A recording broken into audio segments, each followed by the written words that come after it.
मनवा न लगेला तोहरा बिन तड़प के कटेला हर एक दिन।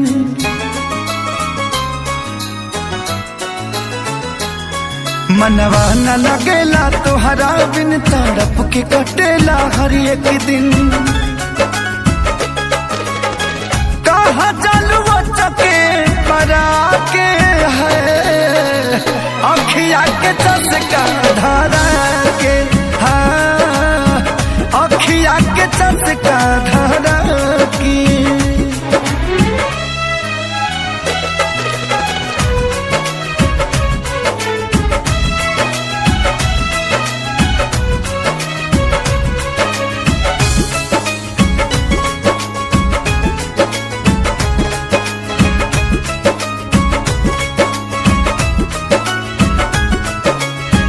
रोग देले बाड़ू तू ही दो दवाई, सुनता न पैदा ओझाई।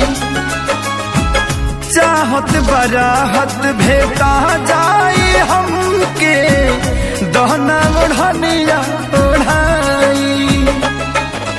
हम ही नइखी दोषी एमे तहरो देन बा, समरिया हो कमरिया में उठत पेन बा। आइलू काहे बिन कजरा के है अखिया के चस्का धरा के, हाँ अखिया के चस्का धरा के, हाँ अखिया के चस्का धरा की।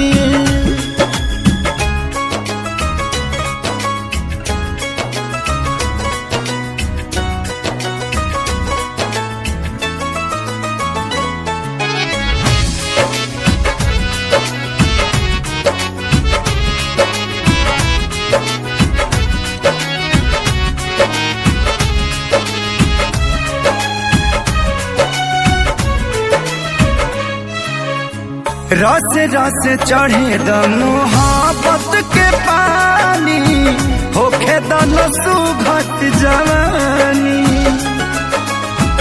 ओठवा के लाली बवाली भइल बा, बड़ुए तो मोर राजधानी।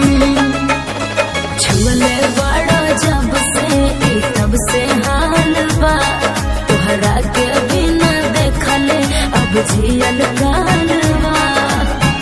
ओठला के तना छोहड़ा के है अखिया के चस्का धरा के, ए सोना अखिया के चस्का धरा के,